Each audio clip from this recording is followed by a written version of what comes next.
Bienvenidos y bienvenidas a otro sábado de USPED, último del año. Mi nombre es Javier Ponce y junto a nuestro gran amigo y referente venezolano Joaquín, vamos a compartir nuestra sesión de hoy acerca de la vena femoral y una congestión venosa sistémica. Nota al margen, eh, pronto, creo que en febrero o a fines de enero, va a salir una publicación con con la colaboración de algunos integrantes de USPED sobre un caso pediátrico y congestión venosa evaluado complementando el Vexus con la vena femoral. Sin decir nada más, Joaquín, te dejo el auditorio y te escuchamos. Bueno, muy buenos días a todos. Deseándoles de antemano un muy feliz año nuevo 2024 y agradeciendo su compañía. Y a continuación, bueno, vamos a hablar sobre la vena femoral y la congestión venosa sistémica. Esto es un tema del cual se está hablando bastante recientemente.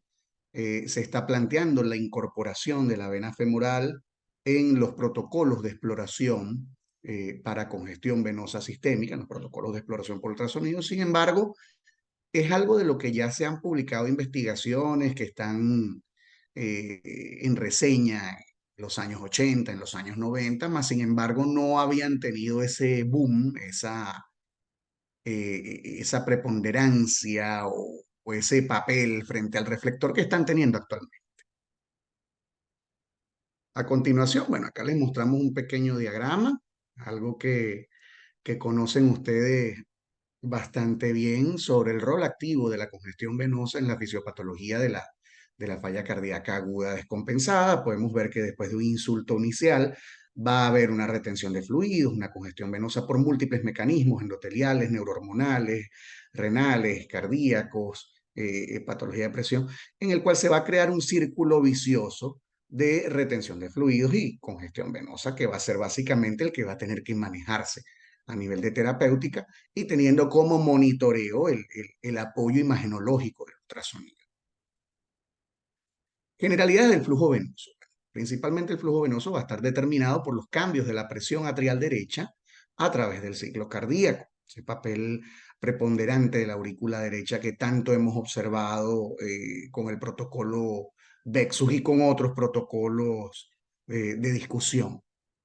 Va a estar modulado por la complianza venosa, que básicamente va a ser la distensibilidad de las paredes de los vasos venosos con la finalidad de poder distribuir el fluido intraluminal que tiene y la distancia del corazón. Vamos a ver patrones dependientes del segmento de la vena evaluado. Por ende, pues por supuesto no vamos a tener un mismo patrón espectral venoso de una vena suprahepática que de una vena porta o en este caso de una vena femoral. Eso siempre es importante tenerlo en cuenta a la hora de la exploración. Y por supuesto, otros factores determinantes van a ser la colapsabilidad y la amortiguación de las ondas por las paredes del vaso, que es lo que precisamente nos va a expresar patológicamente los cambios que se están dando a nivel venoso, y en este caso específico a nivel femoral, precisamente porque hay una disminución de la complianza, una disminución de la distensibilidad. Entonces va a haber una especie de efecto de rebote de ese flujo producto de la misma congestión. Con respecto específicamente a lo que a patología y a nivel de la vena femoral refiere, la vena femoral, bueno, como todas las venas, pero en este caso hablando de la vena femoral, es una caja de resonancia. Las venas son una caja de resonancia de qué es lo que está pasando en corazón, específicamente en lo que son las cámaras derechas, aurículo y ventrículo derecho. Entonces, como señalábamos previamente, va a haber una comunicación directa con la vena cava inferior, lo cual va a mejorar muchísimo más su transmisión, además del calibre del vaso. En este caso, las venas femorales son unas venas de gran calibre en relación a otras venas de la economía o del circuito venoso. Va a haber una disminución de la complianza, que es lo que estábamos hablando, de la capacidad de distensión, producto de la misma congestión que viene siendo dada por la disfunción ventricular y el aumento de la presión atrial derecha, que están en una íntima relación. Acá tenemos en este gráfico, podemos ver cómo en la medida que va aumentando la presión en milímetros de mercurio, en este caso a nivel intraluminal, vamos a ver cómo nosotros vamos a tener cambios del espectro de esta onda venosa. Vemos que de ser una onda venosa monofásica o en muchos casos bifásica atenuada, vamos a ver cómo va a empezar a aumentar la pulsatilidad de la misma hasta darnos un componente retrógrado, que es precisamente de lo que vamos a hablar a continuación en esta conversación del día de hoy. Acá tenemos un ejemplo nuevamente, patrón espectral normal de una vena femoral. Vamos a ver que vamos a tener un patrón monofásico discretamente oscilante, en algunos casos continuo. Hay individualización de los patrones espectrales de acuerdo a cada caso, ¿ok? Más sin embargo, no vamos a ver, y eso sí es una constante, un componente retrógrado significativo en la mayor parte de los pacientes sanos. En caso de que nosotros logremos ver un componente retrógrado, que en este caso lo tenemos expresado por encima de la línea de base, va a ser un componente retrógrado de escasa velocidad. O sea, va a haber una predominancia del componente anterógrado. ¿Ok? Y acá tenemos ejemplos, ya habíamos visto en la lámina anterior lo normal de un flujo venoso.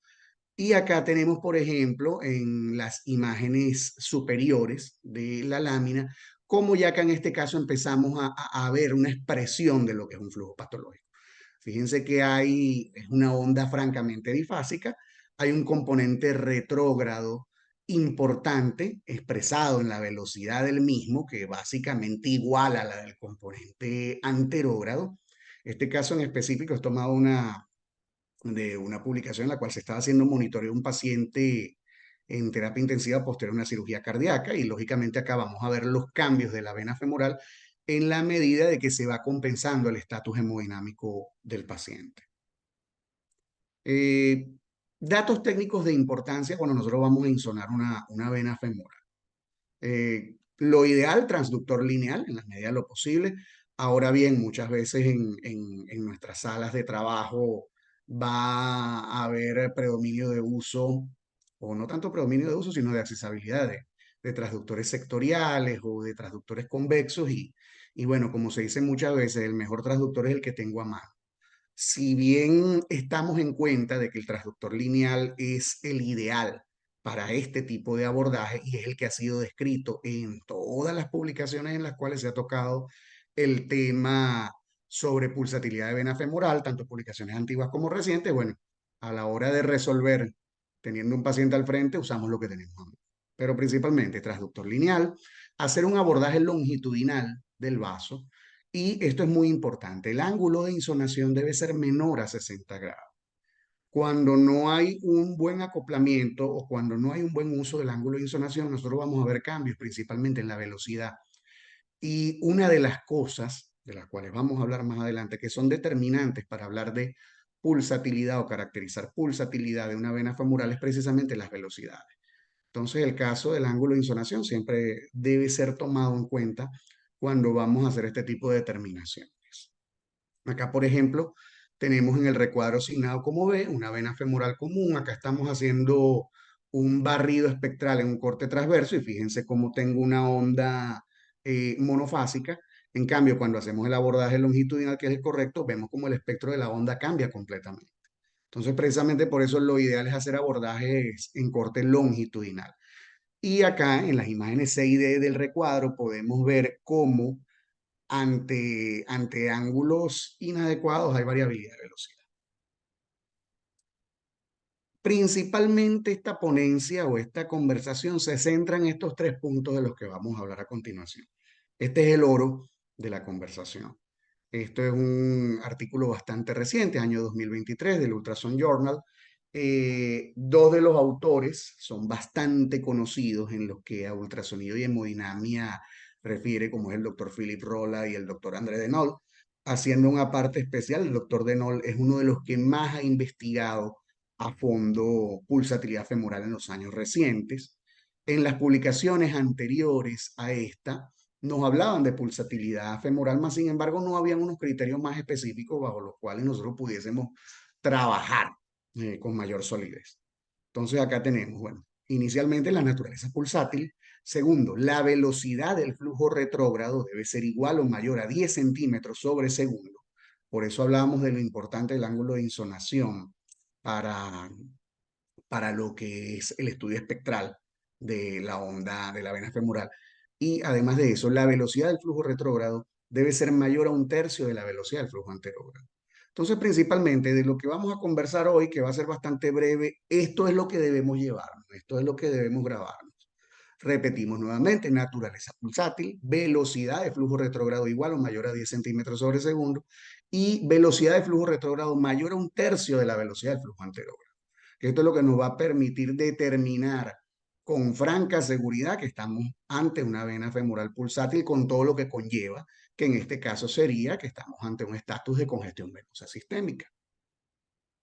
Acá tenemos, y esto es de esta misma publicación, estamos viendo comparativos, ellos tuvieron una población de muestra de más de 100 pacientes, estamos viendo comparativas de uso de vena femoral con el Vexus en casos de congestión venosa y fíjense que tenemos valores de agudez mayores al 80% con el patrón espectral de las venas femorales. O sea, hay una similitud bastante importante entre el uso de vena femoral y determinación de espectros anormales para identificación de congestión venosa sistémica en relación al Vexus que todos conocemos.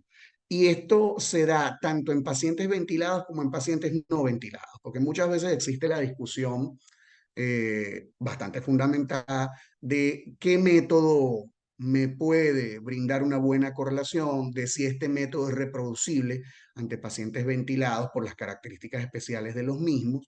Y en este caso en específico de pacientes ventilados, también tenemos una buena sensibilidad y una buena especificidad superiores al 80%. Entonces, esto en lo que se traduce es que es un método útil, es un método válido y es un método práctico. Limitaciones, como todo método de valoración van a existir. Entre las ventajas, y esta es una publicación, bueno, que está el doctor Argay y el doctor Curatala, bastante conocido también, es una técnica fácil de aprender para adquirir imágenes. A diferencia de otras de las que se han conversado, como por ejemplo la vena yugular, que tenemos que estar viendo ángulo de disminución de calibre, su cuello, cómo actúa ante el ciclo respiratorio. Acá es bastante fácil. Acá nosotros llegamos a nuestra vena femoral, nos orientamos nuestro transductor en longitudinal, obtenemos un espectro y en base a velocidad y componente retrógrado de ese espectro ya podemos tomar decisiones o tener una idea, mejor dicho, más que decisiones, en relación a estatus hemodinámico y congestión venosa. A mí en lo personal, de verdad, que no estoy inmerso en el ámbito de la medicina crítica, sino más en lo que es la parte ultrasonográfico, me parece mucho más reproducible con una curva de aprendizaje muchísimo más corta. Entonces, entre las limitaciones, que era lo que íbamos a hablar inicialmente, todavía no hay estudios de la misma con respecto a pacientes con enfermedad renal crónica o con patología estructural renal, que el edema intersticial puede comprometer patrón espectral de la onda, porque obviamente el edema, en este caso, me va a disminuir la complianza también, a manera de síndrome compartimental. No pueden haber alteraciones en pacientes con distrés respiratorio, de lo cual vamos a hablar más adelante. Es susceptible a cambios si hay una compresión excesiva con el transductor. Esto es otra cosa que es bastante importante de aclarar, tratar de no hacer compresión, porque efectivamente nosotros al comprimir el transductor limitamos complianza del vaso. Y como ya habíamos comentado previamente en este caso, es ángulo dependiente. Acá otras limitaciones en pacientes disneicos. La mayor parte de los trabajos han hecho estos estudios con valoración en pacientes en decúbito supino. Entonces, por ende, un paciente ortopneico va a tener dificultades. Hay una dependencia respirofásica, que es lo que hablábamos previamente del distrés respiratorio. Se limita, por supuesto, en casos de trombosis venosa profunda. Y también vamos a tener dificultad en pacientes con insuficiencia venosa, sobre todo a nivel de vena femoral común, de valvas de vena femoral común y de la unión safeno-femoral, porque lógicamente la incompetencia del trabajo de estas valvas nos va a modificar de la vena femoral. Y como ya habíamos mencionado y que también hay trabajos que lo describen, podemos conseguir pulsatilidad o podemos conseguir venas femorales pulsátiles en pacientes sanos. Por eso es que precisamente es bastante importante estos criterios que puntualizan en esta última publicación del Ultrasound Journal basados en velocidades, porque anteriormente no existían, entonces se prestaba a discusión el hecho de la pulsatilidad de venas femorales en pacientes sanos. Entonces ya con esto tenemos una mayor especificidad para trabajar. ¿Cuál es la moraleja? Como todo, que la valoración debe ser multisistémica. Nosotros estamos enfrente de una vena femoral pulsátil, lógicamente debemos hacer nuestra valoración del circuito venoso intraabdominal, debemos hacer nuestra valoración de Vexus, ya se está hablando mucho también del uso de lo que es la vena esplénica, nuestra valoración cardiopulmonar. O sea, no tomar elementos como aislados, un elemento me puede orientar, más sin embargo, la construcción de un diagnóstico debe darse por la valoración de múltiples elementos y no de uno solo. Por eso es que, como comentábamos, si mal no recuerdo en la presentación del doctor Di Nicolò recientemente, hay colegas que catalogan, hablando de la vena cava inferior de otra vena, como falso perfecto. O sea, la cuestión de esto es no dejarnos llevar por un solo elemento. Un solo elemento sugiere, más sin embargo el resto de los elementos construyen. Y eso es bien importante tomarlo siempre en cuenta. Y acá tenemos, de hecho, cómo ya se están empezando a construir protocolos en relación a alteraciones espectrales de la vena femoral. Esto lo traemos a muestra, sin embargo, lo que yo más quería ilustrar en este caso es que precisamente ya cuando estamos viendo los elementos de los que hablábamos previamente, componentes retrógrados mayores a 10 centímetros, reversas, en este caso me hablan de reversas mayores a 50%, ya yo tengo que orientarme con otros marcadores o con otros parámetros, con mis signos clínicos, con mi estatus de fluido, ecocardiografía. Entonces, es de lo que hablábamos en la lámina previa. Es importante ante el hecho de nosotros estar observando una vena femoral marcadamente pulsátil que me cumple con los elementos para hablar de su gestión de congestión venosa de los que conversamos previamente, hacer el rastreo general a nivel hemodinámico. Acá tenemos un pequeño caso clínico propio sobre pulsatilidad de vena femoral que creo el doctor Ponce me corregirá que fue bueno lo que nos llevó, lo que nos motivó a hacer esta pequeña conversación. Esta es una paciente femenino de 74 años de edad con antecedentes de hipertensión arterial y diabetes mellitus tipo 2 con una disnea de morado de esfuerzo. Y bueno, los valores con los cuales contamos al momento de la valoración. Muchas veces a lo que estamos solamente en el ámbito radiológico o ecosonográfico, nos llega el paciente sin referencia, sin paraclínico. Entonces eso nos limita un poquito lo que es la orientación del estudio y por eso muchas veces se hace tanto el hincapié de construir más el caso en la referencia y de nosotros mismos cuando tenemos un paciente, si tenemos otros elementos dentro de su historia clínica, bueno, los tomamos para ayudarnos también nosotros mejor a lo que es la interpretación de imagen. Una paciente con una urea de 60 miligramos de decilitro, una creatinina de 1.5 miligramos de decilitro, no había anemia y había un ecocardiograma previo que demostraba una miocardiopatía dilatada con una fracción de eyección del ventrículo izquierdo de un 53%. Entonces, fíjense, en este caso nosotros tenemos una vena cava inferior marcadamente distendida en soporte transverso, 3.37 centímetros de diámetro antero-posterior, sin colapso prácticamente al ciclo respiratorio. Tenemos una vena porta bifásica, o sea, un marcado aumento de la pulsatilidad. Tenemos una vena suprahepática con una alteración bastante marcada de su espectro, ¿ok? Entonces ya esto nos define a la paciente para un Vexus grado 2-3, un Vexus grado 3, ¿ok? Y fíjense entonces, esto inicialmente se había pedido una valoración abdominal, a la final nos fuimos a venas femorales, nos fuimos a componente cardiopulmonar y fíjense el espectro de esta vena femoral. Vemos que es una vena femoral bifásica, francamente. Fíjense que acá el componente retrógrado en muchos casos supera los 50 centímetros sobre segundo, hablábamos de hasta 10 centímetros, y lógicamente en casi todas las ondas me supera hasta más del 50% las velocidades del componente retrógrado a las velocidades del componente anterógrado. y este caso ilustra bien la correlación precisamente de la pulsatilidad de vena femoral en estos casos con los hallazgos del VEXO.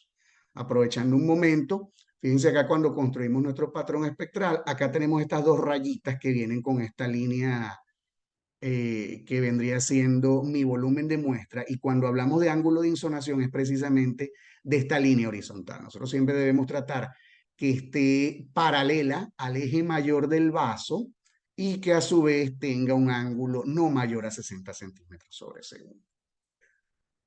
Con respecto al componente cardiopulmonar, bueno, había múltiples líneas B en los cuadrantes anteriores, superiores e inferiores de ambos emisores. A nivel de los cuadrantes laterales había un discreto derrame pleural bilateral. Y nos vamos a corazón y fíjense cómo tenemos una marcada dilatación de ambas aurículas a predominio de la derecha, a lo que es la valoración cualitativa con una hipocinesia. Esto entonces ha sido este breve resumen de vena femoral pulsátil y su correlación con lo que es la congestión venosa sistémica, esperando que haya sido del agrado de todos ustedes. Y bueno, como siempre con el doctor Javier y con el equipo USPED Latinoamérica, muchísimas gracias por la invitación. Muchas gracias, Joaquín. Eh, Voy a empezar a mirar las femorales, a ver qué onda.